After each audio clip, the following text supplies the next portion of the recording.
Baik, makasih. Assalamualaikum warahmatullahi wabarakatuh. Ketemu lagi di mata kuliah ilmu pendidikan di Prodi Pendidikan Guru Pendidikan Anak Usia Dini. Kali ini saya akan diskusi setelah kemarin pengenalan pertama, yaitu tentang pendidikan anak usia dini sendiri. Sekarang saya akan mencoba memberikan informasi tentang faktor-faktor perkembangan anak.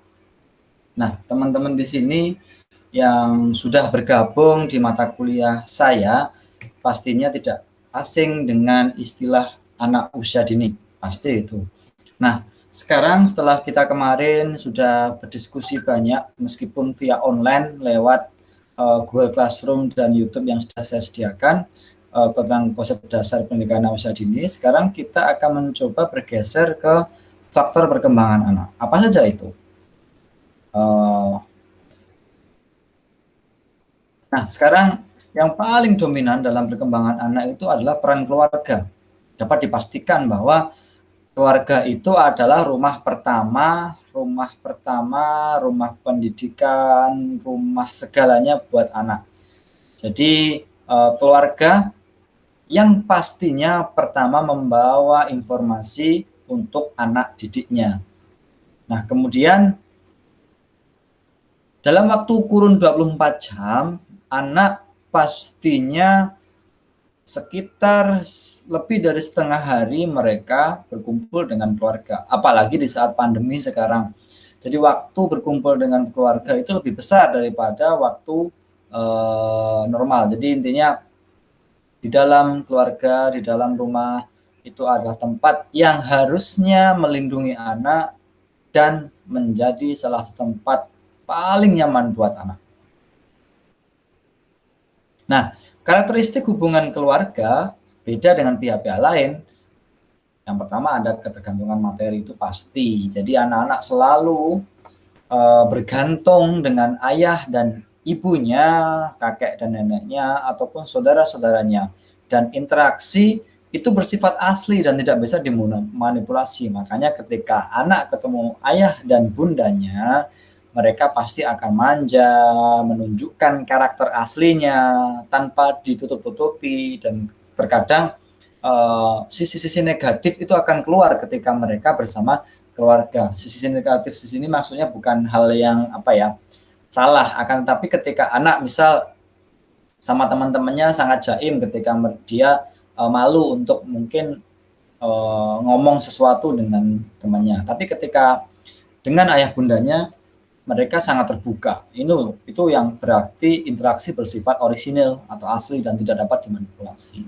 Nah, pertama pertanyaan besarnya adalah seberapa besar keluarga memberikan pengaruh. Tergantung bentuk, kualitas, dan intensitas perlakuan serta kondisi anak sendiri. Nah, sekarang cara orang tua mempengaruhi anak. Pertama adalah modeling of behavior, giving rewards and punishment. Yang ketiga, direct instruction. Yang keempat, stating rules. Yang kelima, reasoning. Yang keenam, providing material and setting. Nah, saya akan menjelaskan satu persatu. Modeling behavior itu adalah menjadi uswatun hasanah. Jadi contoh yang baik untuk anak-anaknya. Jadi di sini misal kita mau mengajari anak kita rajin ke masjid. Jadi yang paling hal pertama harus dilakukan adalah kita sendiri menjadi contoh buat anak. Ini adalah cara model belajar meskipun teorinya di situ tulisannya Radin, tapi ini adalah teori yang diajarkan oleh Rasulullah bahwa kita harus menjadi contoh atau uswah yang hasanah untuk anak-anak kita. Kemudian yang kedua adalah memberikan hadiah dan hukuman. Sederhananya, kita sebagai orang tua akan memberikan hadiah jika anak berperilaku baik dan memberikan hukuman jika anak melakukan perilaku yang tidak baik. Yang ketiga, direct instruction. Ini tipe-tipe ke orang tua yang nggak basa-basi, jadi senangnya nyuruh. Jadi misal hari ini anaknya belum benar pakai baju, masih terbalik kancing bajunya, diminta untuk mencuci piring, langsung setelah itu diminta untuk mencuci pakaiannya, misal itu direct instruction. Setting rules ini biasanya orang tua yang rigid. Jadi misal di kamarnya, kamar anak itu sudah jelas, kapan waktu tidur, kapan waktu belajar, kapan waktu bermain, udah dijadwal tuh sama orang tuanya, jelas. Kemudian reasoning, ini adalah tipe-tipe orang tua yang selalu memberikan alasan, jadi ada sebab akibat. Ketika anaknya melakukan sesuatu yang salah, mereka akan reasoning, memberikan alasan. Kemudian yang paling nyaman yang terakhir, providing materials and setting. Jadi semua kebutuhan anak akan disediakan oleh orang tuanya. Nah, pertanyaannya, apakah keenam-enamnya ini harus dilakukan atau boleh milih salah satu atau salah dua? Nah, saya pribadi sebagai orang tua akan mengkombinasikan beberapa hal yang sesuai dengan karakter anak saya. Saya tidak akan memaksakan diri menjadi seseorang yang selalu memberikan reward and punishment untuk anak saya. Dan sebaliknya, teman-teman di sini juga tidak harus semuanya diturutin atau semuanya harus ada seperti ini, tidak harus seperti itu. Nah, yang paling baik adalah mengetahui karakter anak dan memilih pendekatan yang pas dilakukan untuk anak. Nah, ini adalah gaya pengasuhan orang tua. Kalau tadi gaya orang tua mempengaruhi anak, sekarang gaya pengasuhan orang tua. Ketiga, otoriter, permisif, dan otoritatif. Nah, yang paling sering kita Yang paling sering kita lihat bahwa ketika kita memilih sebuah perilaku yang istilahnya perilaku yang sesuai dengan anak kita. Yang pertama, misal otoriter ya. Otoriter itu orangnya sangat kuat, keras itu maksudnya bisa keras verbalnya, bisa keras biasanya main kalimat-kalimat dan sedikit memaksa. Itu otoriter. Jadi kontrol ketat, kritis, tak banyak bicara, pokoknya iya, tidak seperti itu. Karakteristiknya anak, dia akan cenderung menarik diri terhadap dunia luar dan dia cenderung tidak percaya diri dan lebih pendiam. Kemudian permisif, ini kebalikannya otoriter. Kalau permisif ini nggak punya kontrol orang tuanya, dibiarkan gitu aja anaknya mau ngapain, mau pulang sore, mau pulang malam, dibiarkan saja tanpa adanya kontrol yang tepat dan kontrol yang ketat. Nah, yang terakhir otoritatif. Otoritatif ini cenderung seimbang. Jadi antara otoriter dan permisif, otoritatif ini di posisi tengah-tengah. Tidak keras, tidak lembek. Atau bisa keras, bisa lembek, tergantung situasi dan kondisi. Nah, pertanyaan besarnya, pilih yang mana, Pak? Nah, pastinya sebagai orang tua kita bisa berlaku yang otoritatif lah. Kita pilih yang tengah-tengah. Kita bisa tegas, kita bisa keras secara verbal kepada anak jika itu membahayakan dan tidak baik untuk anak, dan bersikap lemah lembut jika anak tersebut melakukan kesalahan dan memberikan pengertian yang masuk akal pastinya ya. Kemudian peran lingkungan sekolah. Sekolah adalah rumah kedua untuk anak.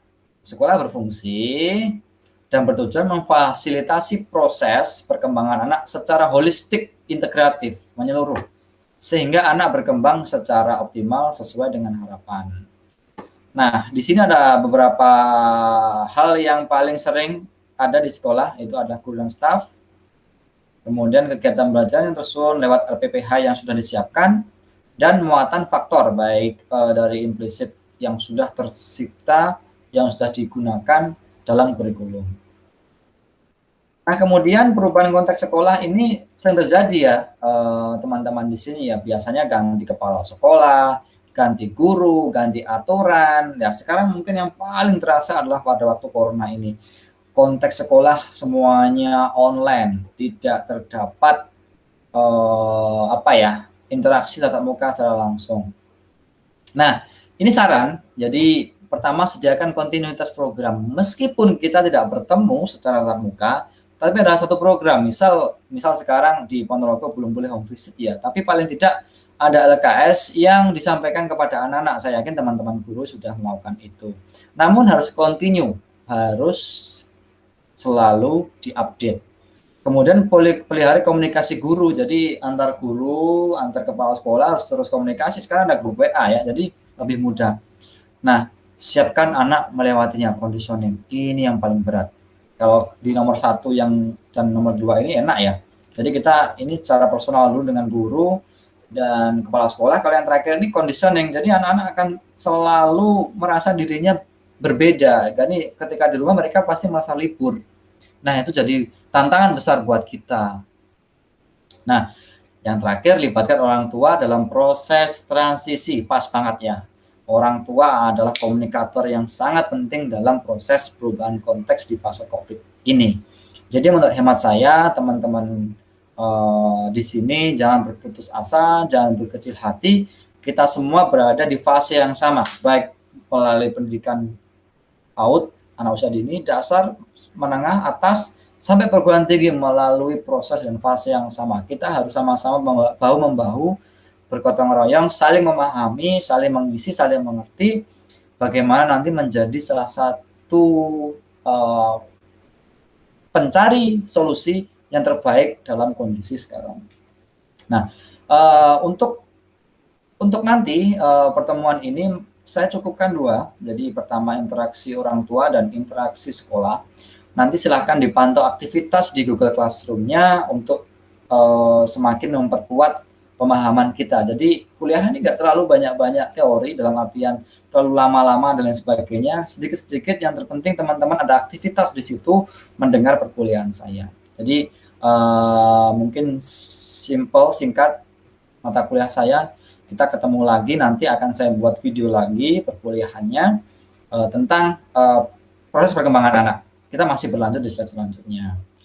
Jadi silahkan teman-teman nanti memantau di Google Classroom-nya, memantau di Google Classroom, di GC ya, GC-nya, sorry ini rapat putih aja kelihatan. Di Google Classroom GC, agar teman-teman ada interaksi dengan saya dan teman-teman yang lain. Terima kasih banyak. Sampai ketemu lagi nanti di minggu depan. Saya cukupkan. Assalamualaikum warahmatullahi wabarakatuh.